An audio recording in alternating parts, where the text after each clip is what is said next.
My understanding of the Malaysian Agreement 1963 gives Sabah, Sarawak and Federation of Malaya, or now West Malaysia, equal status, whereby we manage the country together.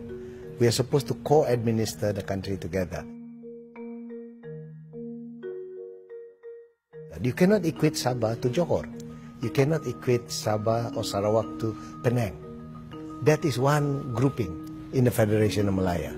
What a lot of Sabahans want is that equal status that we have in administering the country together. In the cabinet, this is what myself and my colleagues from Sarawak as well as Sabah have been explaining to our colleagues from Semenanjung.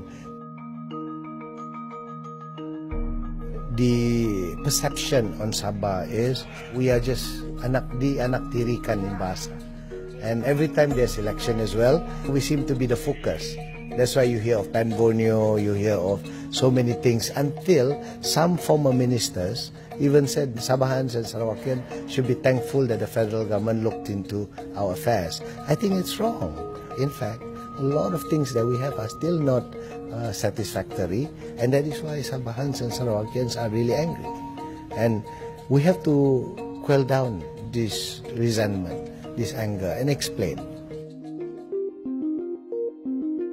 Now, as a member of the federal government now, it is also my duty to explain that we are not running away from our responsibilities. We have to deliver what we have promised. Always remember, the Malaysian Agreement 1963 is our birth certificate.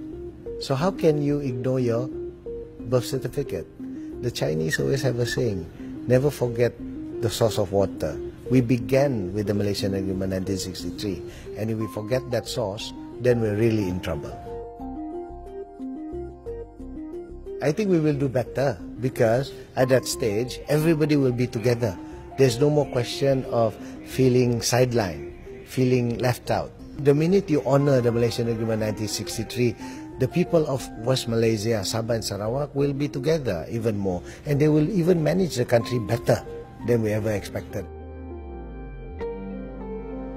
So at the moment, while the committee is doing their things, let them uncover, let them expose what was not honored by the federal government or in that Malaysian Agreement 1963. This is our opportunity to put this right. I have seen throughout my little travel as the Minister of International Trade, so many countries are waiting for our nation to recoup back and to be rebuilt back together. While the government wants to rebuild back the Federation of Malaysia, this is also that moment where we can rebuild back what we have forgotten in Malaysian Agreement 1963.